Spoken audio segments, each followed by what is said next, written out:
On On va va commencer si Dieu veut. oui, oui, très bien. Donc, bienvenue, Bezrat Hashem. Aujourd'hui, on va, si Dieu veut, commencer la Haggadah de Pessah. Dans quelques semaines, dans 3 semaines, c'est Pessah déjà. Donc, on va, si Dieu veut, c'est prochain lundi, étudier la Haggadah de Pessah, du Seder, en 3 parties. Et si Dieu veut, ce shiur est les Ilui Nishmat Yaakov ben Eliyahu. Aujourd'hui, c'est le troisième Yahrzeit de mon grand-père. Ah, C'est quelqu'un de très spécial, avec une grande émouna. Que Bezrat Hashem, sa neshama s'élève de plus en plus, protège toute la famille et tout le Ham Israël. Bezrat Hashem pour beaucoup de joie, beaucoup de paix et beaucoup de libération, comme c'est bientôt Pessah et on va l'étudier aujourd'hui. Donc tout Baruch Hashem. d'abord, avant de rentrer dans le détail du soir du Seder, euh, on sait que la Chassidoute nous dit que toujours le début est lié à la fin et la fin est liée au début. Et on sait que quand on est sorti d'Égypte, on a été libéré, c'était la délivrance, c'était la libération totale. Ça, c'est la fin de l'histoire. On la connaît tous, la fin de l'histoire. Mais comment tout a commencé? Quelles sont les premières étapes des Juifs en Égypte? On sait tous que le premier qui est descendu en Égypte, c'est Yosef. Yosef a été vendu et au début, il était en prison. Et finalement, il est devenu le vice-roi. Et tout a commencé, toute la descente de Yosef en Égypte, nous dit le Rav Hai Gaon. C'est un des derniers Géonim. La période des Géonim, c'est la période environ de l'an 500 à l'an 1000. Et il explique que le début de l'histoire de la sortie de l'esclavage en Égypte, c'est lorsque Yosef cherchait ses frères et il a rencontré une certaine personne. La Torah l'appelle Ish, mais le commentaire, Rashi nous dit que c'était l'ange Gabriel. Et l'ange Gabriel lui a demandé Matevakesh, qu'est-ce que tu cherches? Qu'est-ce que tu cherches? Et il lui a dit, je cherche mes frères. Mon père m'a demandé d'aller chercher mes frères, donc je les cherche. Et l'ange Gabriel lui a dit, ah bah, si tu les cherches, voilà, je vais te dire, je les ai vus, ils sont partis dans cette direction. Et Yosef est parti, et on connaît tous la suite de l'histoire, que finalement ils l'ont attrapé, ils l'ont mis dans le puits, et finalement il a été vendu, et toute cette histoire l'a amené en Égypte. Il nous dit la Kabbalah que la sortie d'Égypte, la libération d'Égypte, est liée à cette petite anecdote, à cette rencontre avec l'ange Gabriel. D'ailleurs, c'est pas pour rien, hein. L'ange Gabriel, c'est l'ange de la Gvoura. Gabriel, Gvoura, la sévérité, c'est pas pour rien que c'est lui qui l'a envoyé en Égypte, d'une certaine manière. C'est lui qui l'a poussé à aller voir ses frères et finalement il s'est retrouvé vendu en Égypte. Mais ce qui est intéressant, on voit un élément de libération qui est aussi pour nous à apprendre, à savoir est-ce que je suis libre, au moins d'une certaine manière. C'est le fait, c'est cette question de l'ange Matevakesh. Qu'est-ce que tu veux? Qu'est-ce que tu cherches? C'est une question très puissante parce qu'on sait, nous tous, en général, on a l'habitude, c'est vrai que ça se passe comme ça en général, quelqu'un qui a besoin de quelque chose, il a besoin d'aide, il a besoin d'un travail, il a besoin d'argent, il a besoin de santé, il a besoin de se marier. Qu'est-ce qu'il faut faire pour avoir tout ça? Il faut demander. Si tu ne demandes pas, les gens ils vont pas venir chez toi et te dire ah tu as besoin de ça ah en général c'est comme ça que ça marche. Si j'ai besoin de quelque chose, il faut que je demande. Les gens ne vont pas venir vers moi et me donner. Ça existe que c'est très très très rare. Donc ça c'est normalement si j'ai besoin de quelque chose, il faut que je demande. Mais là, mais là qu'est-ce qui s'est passé? C'est que Yosef il est se baladait, il est un peu perdu et l'ange lui dit qu'est-ce que tu as besoin? Il a devancé la question de Yosef, il a devancé le problème de Yosef et il lui a dit qu'est-ce que tu as besoin? Et il nous dit la Kabbalah que ici se trouve un grand secret, un grand signe, un grand syndrome de libération. Je suis libre si j'arrive de temps en temps à devancer les gens dans leurs problèmes, à devancer les gens à savoir est-ce qu'ils ont besoin de quelque chose. C'est-à-dire pas, on ne doit pas toujours attendre. Oui, il m'a pas demandé. Alors, des fois, c'est à nous de faire le premier pas. Mais pour faire ça, il faut être libre. Parce qu'en général, on est tous dans nos dans notre histoire, dans notre vie, dans notre travail, dans nos forces, à dire, hey, tu as besoin d'aide. S'il a besoin d'aide et qu'il me demande, je vais l'aider avec plaisir. Mais cette histoire de devancer, d'aller du devant et dire, qu'est-ce que tu as besoin, c'est très spécial. Ça veut être quelqu'un qui fait ça, c'est quelqu'un qui est libre. C'est quelqu'un qui sait sortir la tête de l'eau. C'est quelqu'un qui sait se déconnecter de son ego, de sa vie de tous les jours. Et il arrive à dire, tu sais quoi, maintenant je me mets un peu de côté pendant 5 minutes, je vais chercher les gens qui ont besoin d'aide. Et c'est quelqu'un qui arrive à faire ça, hein, il est libre. Donc c'est pour ça que Mm, cette histoire de l'ange Gabriel est très mm, très puissante et c'est un signe de liberté, savoir des fois se mettre de côté et aller chercher les gens qui ont besoin d'aide et aller demander aux autres qu'est-ce que tu as besoin. Donc ça mm, c'est très très intéressant et très très important que la libération d'Égypte, qui est la fin de l'histoire, est liée au début de l'histoire. Là où Yosef avait un problème, il cherchait ses frères, et là où l'ange Gabriel lui a dit, tu as besoin de quelque chose. De là, on voit qu'il faut être un ange, il faut être quelqu'un de libre pour pouvoir poser cette question. Alors nous, on n'est pas des anges, je ne pense pas qu'on a réussi à poser cette question à longueur de journée et à penser et à chercher qu'est-ce que les autres ils ont besoin. La majorité de la journée, on s'occupe de nous. Mais si de temps en temps, on arrive à se libérer de nous-mêmes et à se dire, bah, allez, qu'est-ce qu'il a besoin, lui? Je vais aller moi lui demander avant que lui il me demande. Ça veut dire que je suis libre. Et là, je me libère. Et donc maintenant, on va donc chercher à se libérer nous tous avec le soir du Seder. Donc tout d'abord, une petite introduction historique. On sait que le soir du Seder, le soir de Pessah, la mitzvah principale est de raconter l'histoire de la sortie d'Égypte. Comme nous dit le Passouk, tu devras raconter à ton fils, spécialement, l'histoire de la sortie d'Égypte. Et c'est important de savoir que jusqu'à l'époque du deuxième Beth Amikdash, depuis Moshe Rabbeinu, jusqu'à l'époque de Ezra à Sopher, il n'y avait pas de Haggadah. Chacun racontait l'histoire de l'Égypte, de la sortie d'Égypte, à sa sauce, comme on dit. Chacun comme ce qu'il savait, ce qu'il se rappelait de son père, de son grand-père, ce qu'il avait étudié, ce qu'il avait entendu. Voilà, c'est le soir du Seder, on raconte et on fait la mitzvah. À l'image de la mitzvah de la tfila. À l'époque, il n'y avait pas de sidour. Chacun priait, il a j'ai besoin de quelque chose, je demande, spontané avec mes mots à ma manière. Cependant, à une certaine époque, à l'époque de la Anshe Knesset Agdola, la grande assemblée, ce groupe de 120 tzadikim, composé de, par exemple, Mordechai, Ezra, Nehemiah, tous ces gens-là qui ont construit le deuxième Beth Amikdash, ils se sont rendus compte que maintenant les bénis Israël ont besoin d'une structure. On a besoin d'un livre, on a besoin d'un mode d'emploi, savoir quoi raconter. On n'est plus au niveau de raconter spontanément ce qu'on se rappelle. Et donc, ils ont commencé à construire cette fameuse Haggadah. Et les premières, donc à l'époque de la Mishnah déjà, donc vers la fin du deuxième Beth Amikdash et aussi ensuite, suite à la destruction du deuxième Beth Amikdash, on voit déjà dans la Mishnah certains récits par rapport à comment se passait, il y avait certaines règles, mais il n'y avait pas encore de Haggadah. Les premières Haggadot qu'on a aujourd'hui, c'est des Haggadot qui datent de l'époque des Géonim, c'est-à-dire environ entre l'an 500 et l'an 1000.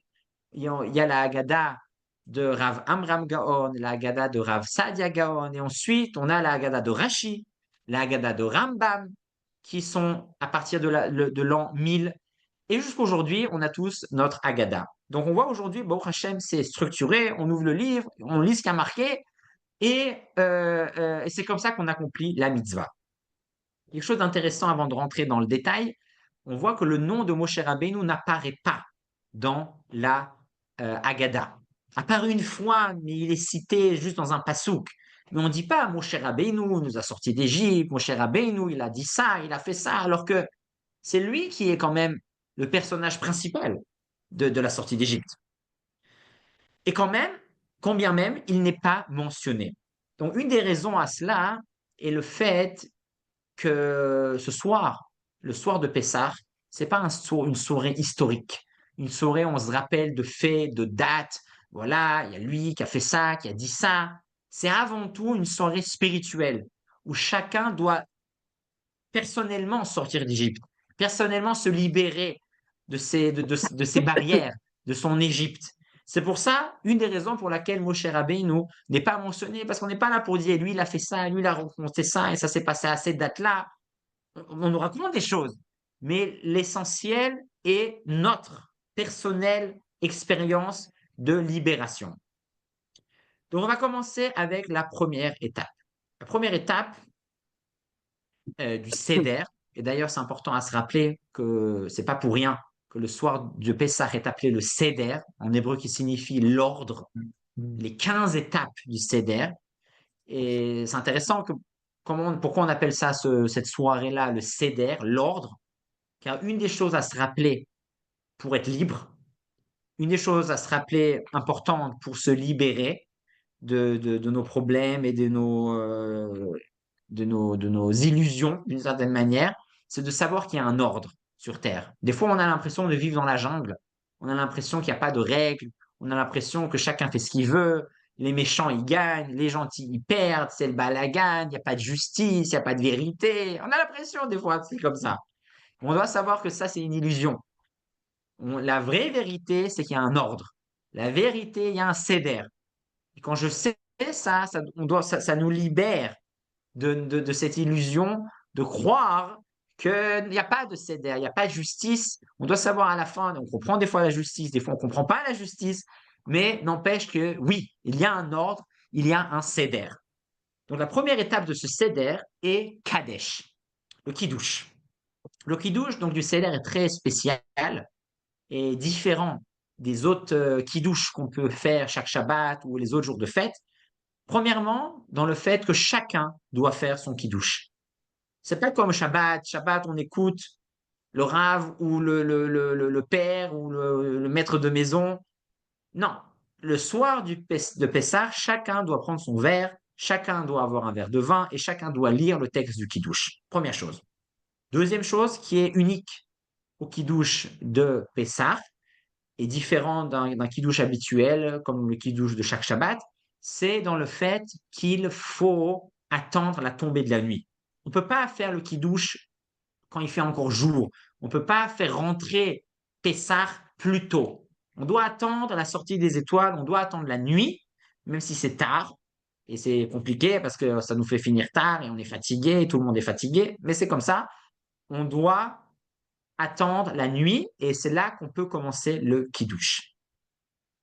Donc on est debout, chacun récite le texte, et cette année, comme le Kiddush, comme le Pessah, commence Motzei Shabbat, samedi soir, ça sera aussi spécial, car dans le Kiddush, nous ferons l'Havdalah. Dans le Kiddush, on fera aussi l'Havdalah, on sortira du Shabbat, car cette Oh, année, Pessah commence samedi soir. Et donc, juste pour répéter l'ordre, bien que c'est écrit dans la Haggadah, n'ayez pas peur, on fera donc d'abord à Geffen, suivi de Mekadesh Israël Ve'azmanim, suivi de la bracha sur le feu, Boré Meoré à Esh, comme chaque Avdallah, on regardera à ce moment-là les bougies qui sont allumées de côté, suivi de la Havdalah, on dira Baruch HaMavdil ben Kodesh le Kodesh, et pas ben Kodesh le Chol. Normalement, on dit que chaque Motzei Shabbat, on fait l'Havdalah entre le saint et le profane, parce que maintenant c'est fini Shabbat. Mais quand le Shabbat est suivi de Yom Tov, on dit Ben Kodesh le Kodesh, parce que la Gdusha, la sainteté continue grâce à la fête. Donc ça c'est la bracha suivante, Baruch HaMavdil Ben Kodesh le Kodesh, et on termine avec la bracha de She'echianu, She'echianu qui est une bracha qui marque à chaque fois le nouveau de la fête, et finalement on ne fera pas la bracha sur les encens, sur les bonnes odeurs, alors que chaque Motzei Shabbat, on le fait, car la raison de sentir les clous de girofle ou les parfums à la fin de Shabbat, c'est pour nous réjouir. Parce que Shabbat est terminé. On est triste. Notre âme est triste que Shabbat est terminé. Donc, pour combler cette tristesse, on sent des bonnes odeurs. Mais ce Motzei Shabbat, on n'a aucune raison d'être triste parce que la fête continue. On continue avec Yom Tov, on continue avec Pessah. Donc, on ne fera pas la bracha sur les parfums. Donc ça, c'est quelque chose d'important. Encore une idée qui est très importante à se rappeler. Le soir de Pessah, nous buvons 4 verres de vin. Donc on le sait tous. Et sur ces 4 verres de vin, on répétera à chaque fois la bracha de Boré Péri Agafen. Et ici, il y a une question halachique intéressante. Normalement, hein, quand je dis Boré Péri Agafen, ça me rend quitte de boire du vin pour tout le repas. À chaque verre, je dis Boré Péri Agafen. Quand je mange un gâteau, je dis une fois Boré Miné Mésonote. Et après, ça y est, pour l'heure qui vient, tous les gâteaux que je mange pendant le repas, j'ai pas besoin de répéter à chaque fois. Quand je bois de l'eau, je fais shakol une fois pour tout le repas. Pourquoi à Geffen, chaque verre de vin, on va refaire à Geffen? À un moment, c'est une bracha en vin. On peut pas refaire la bracha comme ça, comme on veut.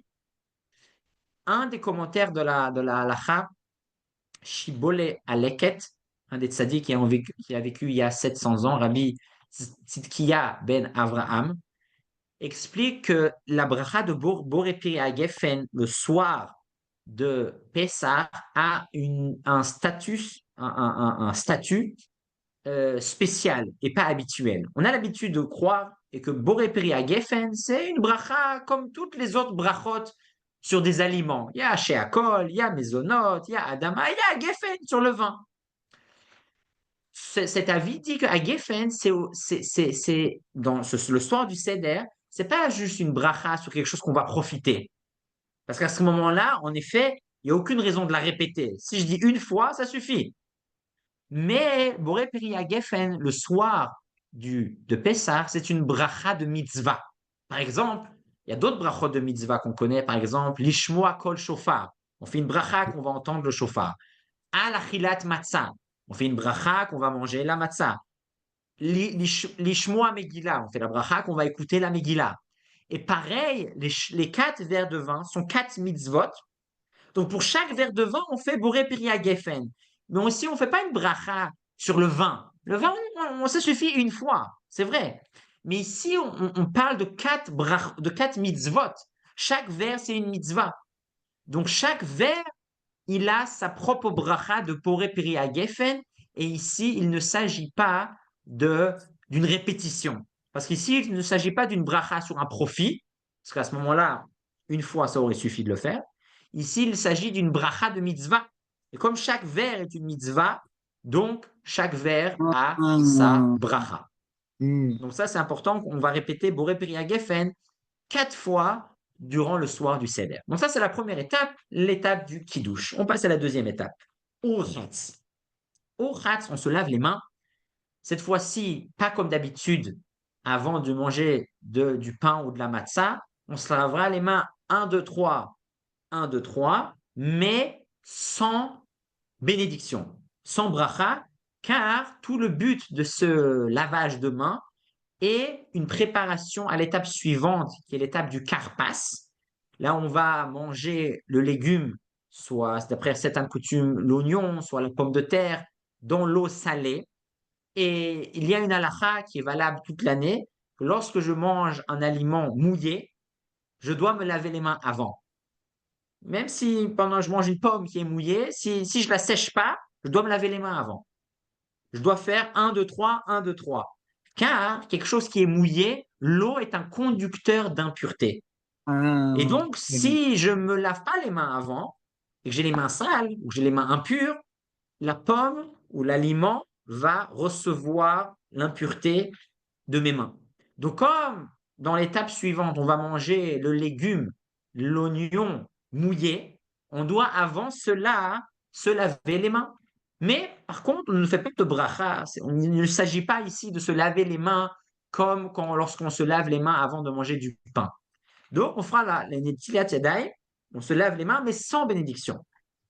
Un détail important à savoir, qui peut arriver, malheureusement ça arrive souvent parce qu'on a une certaine habitude de faire la bracha. Si quelqu'un il a oublié, il a fait la bracha. Il a oublié 1, 2, 3, 1, 2, 3, Baruch ata Hashem Elokeinu melech haolam, al netilat yadayim. Ah, j'ai oublié, on m'a pas dit, je ne savais pas. À ce moment-là, qu'est-ce qu'il devra faire cette personne? Nous dit la halacha, il devra sauter les étapes. Il devra tout de suite manger la matzah, parce qu'il a fait déjà netilat yadayim. Il ne peut pas faire Netilat Yadayim en vain.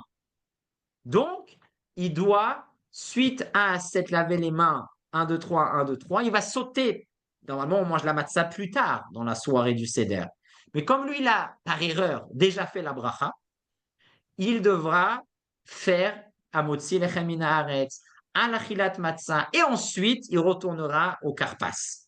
Donc, ça, c'est quelque chose à savoir. Si au cas où vous vous trompez, ou si au cas où vous entendez quelqu'un d'autre qui s'est trompé, vous pouvez lui dire, bah maintenant, il doit manger la matzah. Bien que ce n'est pas vraiment l'ordre habituel. L'ordre habituel, après s'être lavé les mains, 1, 2, 3, 1, 2, 3, sans bénédiction, on passe au karpas. Karpas, donc, on fera la bracha de Adama. On prendra un morceau d'oignon, un petit morceau, pas un grand morceau, hein, moins de 20 grammes, et on fera la bracha de Boré Piri à Adama. Et il faudra avoir en tête aussi le maror. Quand plus tard on mangera la salade, et le maror, qui a aussi comme bracha Boré Piri à Adama, on devra dès maintenant, dès le karpas, avoir la pensée de rendre quitte le maror. Et encore une chose importante à savoir, lorsqu'on mange cet oignon mouillé, on ne se met pas, on ne s'accoude pas, on ne se met pas de côté, car toute l'idée de s'accouder, c'est un signe de liberté.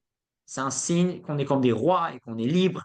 Le signe du karpas, c'est un signe d'esclavage, c'est un signe d'amertume.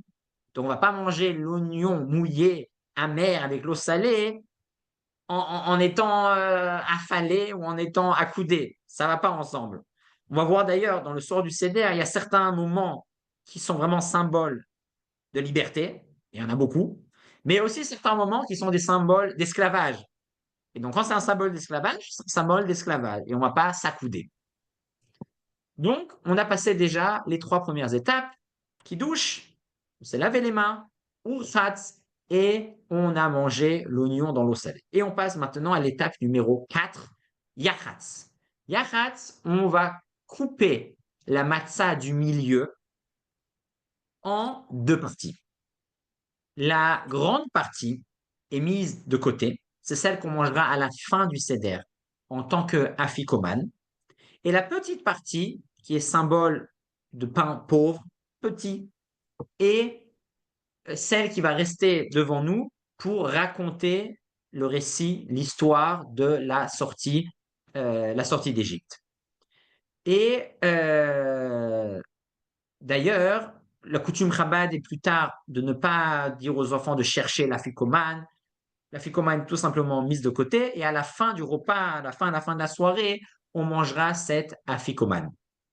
Et d'après le minag, d'après la Kabbalah et le minag Chabad, c'est de casser la afikoman, la grande matzah, en 5 morceaux, comme les 5 gevurot, les 5 forces de gvura. Donc, on coupe la afikoman plus tard en 5 morceaux. Quelque chose d'important aussi à savoir, quelque chose de symbolique sur le yachatz, le fait de couper la matzah. Un des grands symboles de, de, de, de l'esclavage, c'est être esclavage de ses plaisirs, être esclavage de son âme animale. Et un des grands points forts de l'âme animale, c'est la nourriture. On adore tous manger. Manger, c'est bon. Manger, c'est animal. Et donc, un des symboles de la liberté, c'est de couper, de casser la matzah, qui est un aliment, la casser en 2. Et donc là, on a un élément en plus, un syndrome, un savoir est-ce que je suis libre si je sais contrôler ma nourriture. Je sais décider quand manger, quand décider de ne pas manger. C'est une forme de liberté. Si à chaque fois que je veux manger quelque chose, je le mange, je suis d'une certaine manière esclave à mon âme animale. Mais si je sais casser la matzah, c'est un signe de liberté. Le rabbi a une fois expliqué aussi comme quoi la fin de la Haggadah, la fin du Seder est dédiée aux révélations, à la révélation et au dévoilement du Mashiach. Et étant donné que les révélations de Mashiach seront beaucoup plus grandes que les révélations qu'on a eues lors de la sortie d'Égypte, on garde la grande matzah pour la fin. La grande matzah qui est liée, la matzah de la ficomane, qui est liée à la deuxième partie de la Haggadah, qui est liée à la délivrance de Mashiach et la grande Matzah. Parce que quand viendra Mashiach, il y aura des grands dévoilements qui sont beaucoup plus grands que ce qu'on a eu en Égypte. Donc ça, c'est l'étape numéro 4, Yachatz, de casser la Matzah.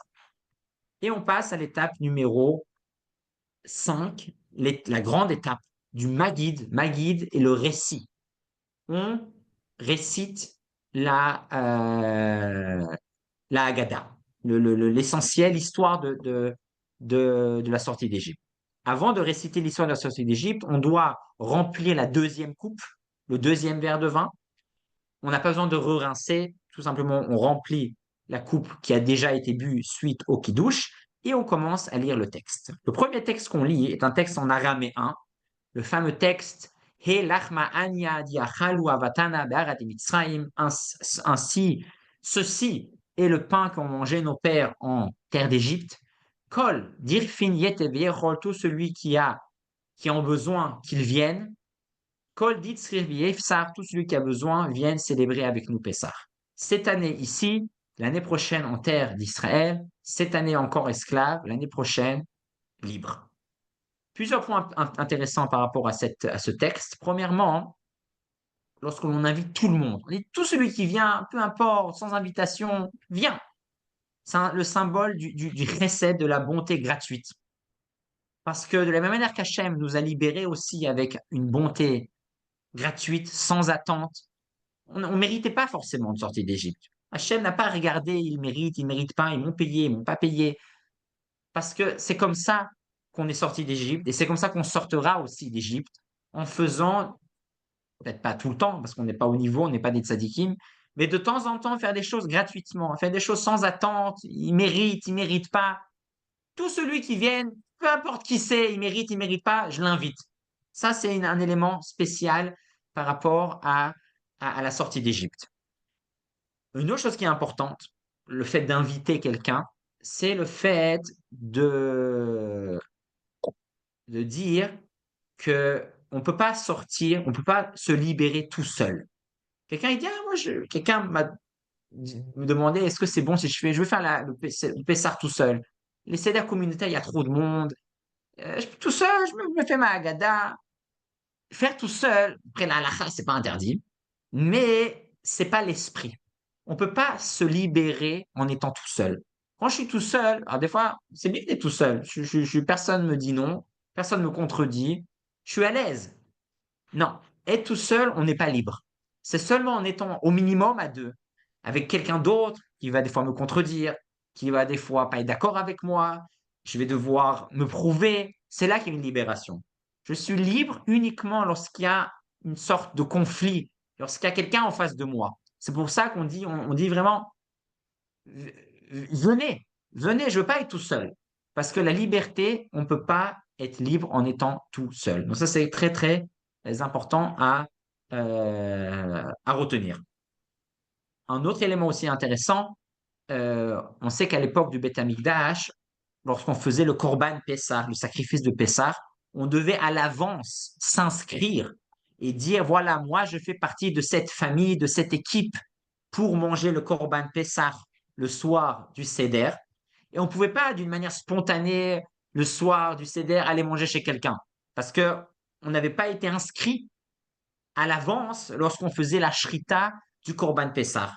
Et donc, lorsque aujourd'hui, on dit ah venez spontanément, ça fait rien, même si je savais pas à l'avance, ça montre le fait que malheureusement le Beth Amikdash n'est pas encore là. Aujourd'hui, on peut inviter les gens d'une manière spontanée. Le Korban Pessah n'est pas encore là, et si Dieu veut, on espère très bientôt le refaire. Et donc ça, c'est ici un signe comme quoi on n'est pas encore totalement libre. On attend encore le Beth Amikdash. Et c'est pour ça, d'une certaine manière, qu'on peut inviter les gens d'une manière spontanée, car aujourd'hui, le Korban Pessah n'est pas là, et pas tout le monde est obligé de s'inscrire à l'avance. Deuxième partie de ce Maguide est le fameux chant de Manishtana. En général, les enfants chantent, que tout le monde chante, le plus jeune, par exemple. Et dans ce Manishtana, on nous parle de 4 questions. 4 questions qui font la différence entre ce soir, le soir du Seder, et les autres soirées. Première question, d'après la coutume, d'après les versions de la Haggadah du Rambam, la Haggadah de Rav Sadia et Rav Amram Gaon, qui est la Haggadah Chabad aujourd'hui, mais pas tous les coutumes ont la coutume de commencer le Manishtana avec la question du trempage. Comme quoi, Shebechol alelot anu madbilim afilu pa'am achat. Tous les soirs, il n'y a aucun coutume de tremper, comme on veut. Ce soir-là, on trempe 2 fois. On trempe la, euh, euh, le carpas dans l'eau salée, et le maror aussi, plus tard, on va le tremper aussi dans le charoset. Et donc ça, c'est les 2 fois. Ce soir, c'est spécial, car on trempe 2 fois, alors qu'en général, on met même pas une fois on trempe. C'est la première nuance entre ce soir et les autres soirées. Et le rabbi explique dans l'écouté Sichot l'importance des coutumes, que bien que normalement la mitzvah de la soirée de Pessah, c'est de manger la matzah. Quand même, le Manishtana commence pas avec la mitzvah, commence pas avec l'obligation. Le Manishtana commence avec la coutume, avec le minag. Ce qui nous enseigne l'importance et la force des coutumes, c'est ce que les enfants se rappellent, c'est ce que les gens se rappellent, c'est ce qui fait notre tradition très très fort. On a des coutumes, on n'est pas obligé, mais on fait certaines choses. Et ces coutumes sont très très importantes, jusqu'à un tel point que le Manishtana commence avec une question qui traite des coutumes et pas de l'obligation. La deuxième question est donc le fait de dire qu'en général, on mange tous les soirs, soit de la matzah, soit du maror, soit les deux. Ce soir, que de la matzah. En général, on peut manger soit accoudé, soit en étant assis normalement. Ce soir-là, on est tous accoudés. Et en général, on peut manger plusieurs sortes de légumes. Ce soir-là, à laïla hazé, maror, ou alors certaines versions disent kulo maror. Sur cette dernière question, le Ritba, un des Rishonim, pose une question et dit, mais le soir du Seder, on mange pas que du maror. On mange aussi d'autres légumes, des pommes de terre, des oignons, des carottes. Pourquoi on dit à la fin, שבכל הלילות אנו אוכלים שאר ירקות, הלילה זה Mm. maror. On mange que du maror. C'est quoi cette histoire? Alors, le Ritba en répond. Il dit qu'en fait, ici, il s'agit d'un syndrome d'esclavage. Un syndrome d'une personne qui est prisonnier. Quel syndrome? Dans la vie, on a tous du maror, des choses amères, des éléments difficiles, et des choses douces. Le syndrome de la personne emprisonnée, de la personne qui est en esclavage, et la personne qui va se focaliser sur son problème. Il a un problème et il va de ça faire maror. Je vais croire que je mange que du maror. J'ai que du maror dans ma vie. J'ai que de l'amertume. Regarde, voilà. Et voilà, et je sombre dans la dépression parce que ma vie est horrible. Ça, c'est un problème.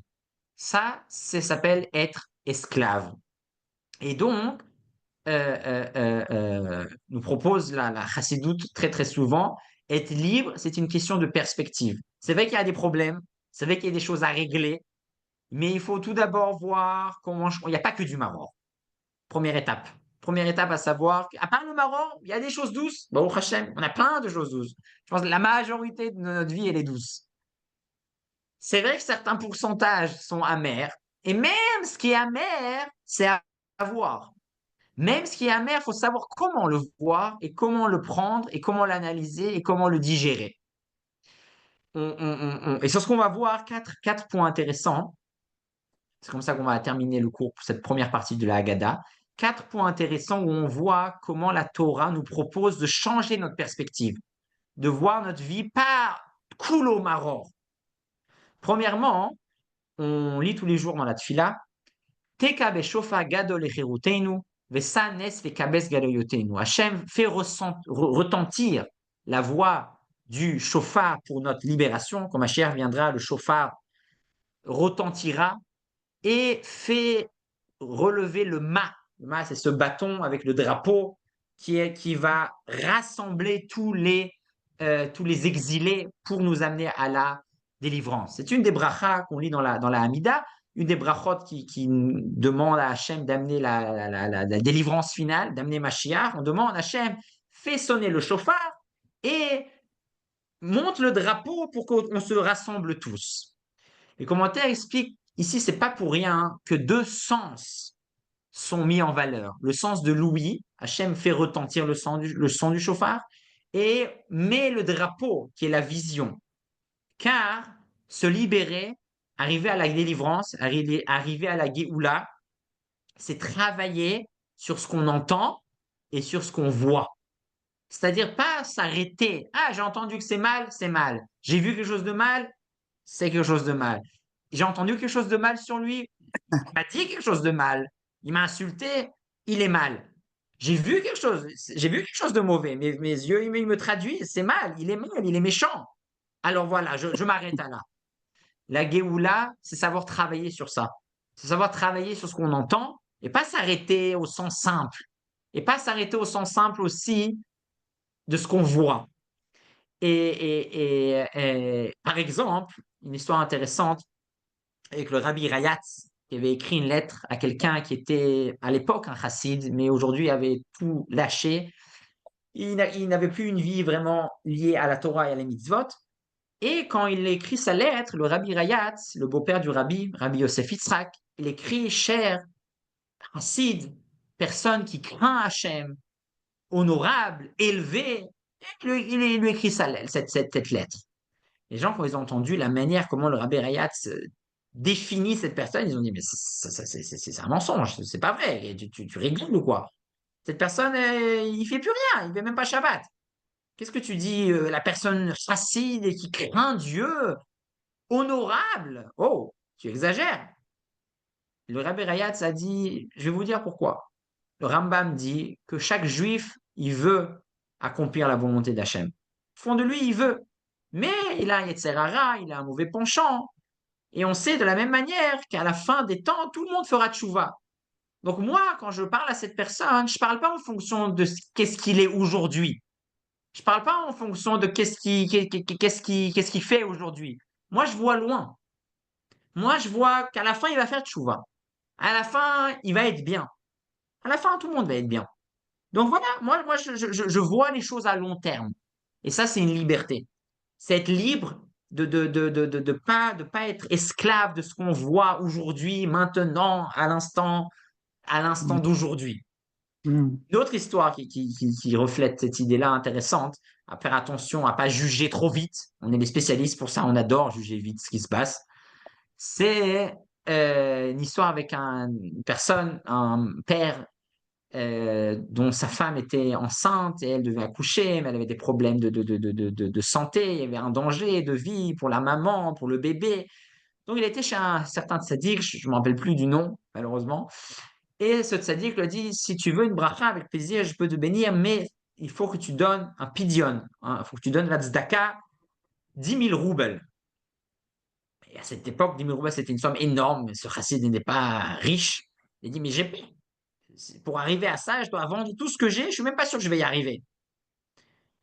Le tzaddik lui a dit, c'est ça qu'il faut donner. Si tu veux, vas-y, je te bénirai. Un autre tzaddik a entendu cette histoire, il a dit, mais c'est ça, pour de l'argent, pour la tzedaka, c'est pas beau. Moi, je vais te bénir gratuitement. Donc, le père a été tenté, il a dit, bah, si je vends ça, j'ai plus rien. Donc, il a demandé à l'autre tzaddik de le bénir. Bon, Hachem, il l'a béni, il y a eu la naissance et tout le monde était en bonne santé. Mais malheureusement, au bout de quelques semaines, le bébé est décédé. C'était un drame, il était très triste évidemment. Et ils sont partis voir quand même le premier tzaddik, enfin, le tzaddik qui avait béni gratuitement a été voir le premier tzaddik. Il lui a dit, mais qu'est-ce qui se passe? Voilà, j'ai essayé de donner une bracha. Bon, Hachem, ça s'est bien passé au début, mais ça a mal fini. Voilà, j'ai essayé de donner une bracha de tout mon cœur parce que je voyais qu'il n'avait pas cet argent. Et je sais que vous êtes aussi un grand sadique, mais voilà, il ne pouvait pas payer tout ça. Comment expliquez-vous cette histoire? Et ce grand sadique qui avait demandé tellement d'argent a dit, je vais t'expliquer. J'ai vu, j'ai senti que la mort, quelqu'un devait mourir dans cette famille. Et donc, j'ai préféré que cette personne va devenir très pauvre, va devoir tout vendre pour, pour avoir cette bracha. Et quelqu'un qui est pauvre, quelqu'un qui n'a plus rien, est considéré comme quelqu'un de mort. Donc, de cette manière-là, Ah, ce décret aurait eu déjà lieu. Et donc ensuite, j'aurais pu les bénir et bon, ils seraient tous restés en vie. Mais toi, voilà, tu n'as pas voulu passer par là. Tu n'as pas compris ma bénédiction. Tu as jugé ma bénédiction que en fonction de ce que tu vois et dont tu l'as béni. Mais voilà, le décret était toujours là. Et malheureusement, le bébé est mort. S'il avait donné toute cette tzedaka, eh ben, personne ne serait mort. Et donc, on voit de cette histoire qui est très triste, comme quoi, des fois, il faut faire attention à comment on juge les choses, voir un peu plus loin de ce qu'on entend ou de ce qu'on voit au sens simple. Et d'ailleurs, c'est ce qu'on répète très souvent dans la chassidoute, de la Emouna, comme quoi tout ce qui se passe, même les choses difficiles, et surtout les choses difficiles, sont uniquement un tremplin et une préparation pour une source de bénédiction qui arrive. Et d'ailleurs, pour ça, il faut donc avoir un esprit large, un esprit libre, un esprit dénoué de ce qu'on voit dans la réalité. Car des fois, ce qui se passe, c'est dur. Des fois, ce qui se passe, c'est amer, c'est du maror. Mais si on a la Emouna, on sait que c'est pour le bien. Et une fois, le Rabbi Rayatz, à ce propos, a entendu quelqu'un, un juif simple, qui lisait le Shema Israël. Il ne savait pas très bien lire. Et quand en lisant le Shema Israël, il est arrivé au passage Vechara af Hashem bachem. C'est le passage, les Sfaradim lisent ça d'ailleurs à voix basse. C'est le passage où on dit que si on ne fait pas les mitzvot, Hashem va s'énerver et il y aura des punitions. Vechara af Hashem bachem. Hashem va s'énerver sur vous. Et lui, quand il lisait ça, ce simple juif, il lisait Vechara af. Il y aura de la colère. Haron af, c'est la colère. Hashem bachem. Il mettait la virgule au mauvais endroit. Mais si on lit comme ça veut dire quoi? Hachem, il s'énerve. Hachem bachem. Mais Hachem, il est quand même avec vous. Le Rabbi Rayetz a aimé cette faute. C'est une faute. Mais il a aimé quand même le sens de cette erreur de grammaire et de lecture. Que ce juif, quand il lisait ça, qu'est-ce qui sortait du texte? Que quand même, quand Hachem, il s'énerve, Hachem bachem. Hachem, il est quand même avec vous. Et c'est d'ailleurs ce que David Ameller dit à plusieurs reprises, mais deux psukim intéressants aujourd'hui, le 24 Ada, on a lu dans les Télim de Chitat, le Hallel. Dans le Hallel, on dit Odecha ki anitani vatehi li lishua. On connaît tous ce pasouk qui dit Hachem, merci Odecha, je te remercie du mot de modé. Pourquoi? Ki initani, car tu m'as répondu. Merci Hachem, tu m'as répondu. Va-t-il et les choix, tu es pour moi, tu m'as amené la délivrance. Comme ça, David Amelech écrit, merci Hachem que tu m'as répondu à ma demande. Le Chida et un élève du Baal Shem Tov, le Toldot Yaakov, explique ce Télim d'une autre manière en disant, je te remercie Hachem qui initani. En hébreu, la'anot, ça veut dire répondre, mais ça veut aussi dire, ça vient aussi de la même source du mot inouï. Inouï, c'est une souffrance. On sait, la anot, avec un aïn, c'est une souffrance. Il y a les 5 souffrances de Yom Kippour. On ne peut pas manger, on ne peut pas se prendre une douche, etc. C'est de souffrance. Et David Ameller dit merci Odra ki initani. Merci pour les souffrances. Pourquoi merci pour les souffrances? Va-t-il les choix? Car j'ai vu, à force du temps, que chaque souffrance, c'était en fait le début d'une délivrance. Grâce à ce, j'ai perdu mon travail, Shalom. Finalement, j'en ai trouvé un meilleur. Je me suis embrouillé avec lui. Finalement, on s'est rapprochés et on a fait des grandes choses ensemble. Le problème, le inou et la souffrance est toujours, mais vraiment toujours, pour la délivrance. Donc, c'est ça que David Ameller nous dit dans ce magnifique passouk. Un autre passouk qu'on lit d'ailleurs tous les jours, je pense, dans la tfila. On lit ça dans les Hallelujah, le Teilim 147, les derniers Teilim, 147, passouk 8. On dit David Ameller, dans les Halleluka, Amchase Shamaim Behavim Amichin Laaretz Matar, que Hachem, il prépare, il envoie dans le ciel des nuages gris, mais ces nuages gris préparent et nous amènent ensuite la pluie qui nous fait pousser les plantes et la bracha et le blé et tout ce qu'il nous faut. Qu'est-ce qu'explique le Rabbi Tzadok de Lublin? Comme quoi, des fois, le ciel est gris. Les nuages sont même noirs, des fois. Mais qu'est-ce qu'il prépare? Quand un nuage il est très noir, c'est que bientôt il y aura des grandes pluies. Il y aura des grandes bénédictions qui arrivent. Donc ça, que c'est une libération importante à avoir lorsqu'on lit le Manishtana, qu'on dit qu'en général, chaque nuit, on lit, on mange chez Yerakot, on mange toutes sortes de légumes. Laïla Azekulo Maror, cette nuit, je vois que du maror.